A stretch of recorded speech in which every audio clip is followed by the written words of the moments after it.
Hello, you're welcome to my YouTube channel. Thank you for stopping by. Today we are starting a series on solving exam-style non-calculator papers.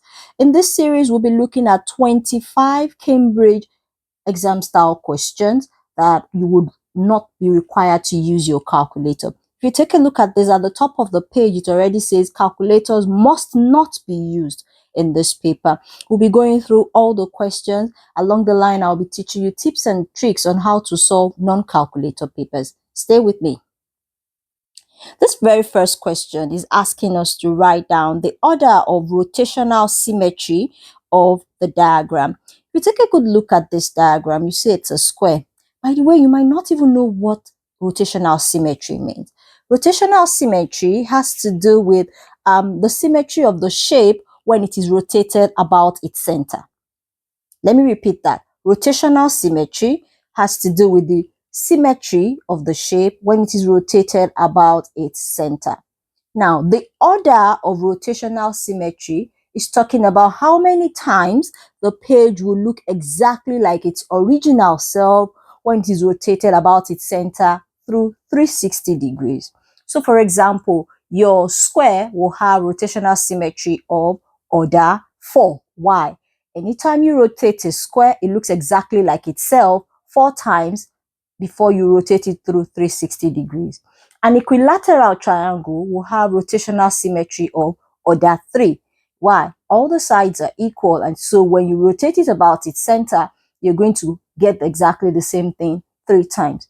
Whereas a parallelogram will have rotational symmetry of, guess? None, because is going to rotate about its axis and look like itself only once. So when something has rotational symmetry of order 1, we say it doesn't have rotational symmetry. Now, taking a good look at this very first question, you could use tracing paper or you could just look at the orientation of the shaded boxes. You will notice that if you turn this thing about the center here, you're going to have to turn it about 2 times for you to get exactly the same thing. So the order of rotational symmetry here is 2.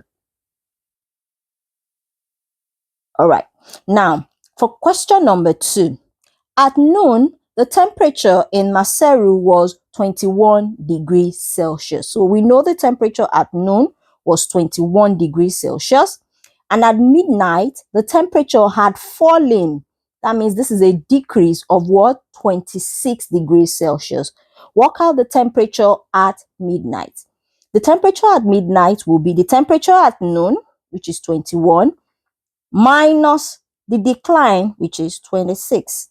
21 minus 26 will give us minus 5 degrees Celsius. Now, for this next question, when you have a scenario like this, when you're told to multiply numbers that are decimals, the easy thing to do will be to assume you can't even see the decimals. So the only numbers I see here are 3 and 7. So I say 3 times 7, that is 21. But we know that was just an assumption. Really, the 3 times 7, the 2 digits had some level of decimal point. The 3 was 1 decimal place short, and the 7 is 2 decimal places short. So in total, it means we lost 3 decimal places. Because we said 3 decimal places, that implies 3 zeros. So this is really 21 over 1,000. Okay, so you could leave your answer as 21 over 1,000, or you write that as a decimal, which is what? 0.021. Up next, we have the B part. It says 8 divided by 0.2. This also means 80 over 2. How did I get that? You know the decimal point is right here. So if I move it once, it becomes 80. And when I move this, this becomes 2. So it's 80 over 2. And that gives us what? 80 divided by 2 is 40. The next question here is, we're told to write down a square number greater than 10. Remember, your square numbers are obtained when you multiply a number by itself. So the very first square number will be 1 square, which is the same thing as 1. The next one will be 2 square, which is the same thing as 4. The next one will be 3 square, which is the same thing as 9, and so on. So if I'm looking for a square number that is greater than 10, definitely the first option should just be 4 square, which is what? 16. Any square number greater than 16 will do the job, but I'm going with the first one. Why? It's the easier one. Let's just get it done with. And finally, the reciprocal of 20. The reciprocal of a number is actually 1 over that number. So reciprocal of 20 will be 1 over 20. You could write 1 over 20. Or if you really, really love decimals, you could say this is also 0.05. So we've come to the end of the first session of this exam style questions that do not require a calculator.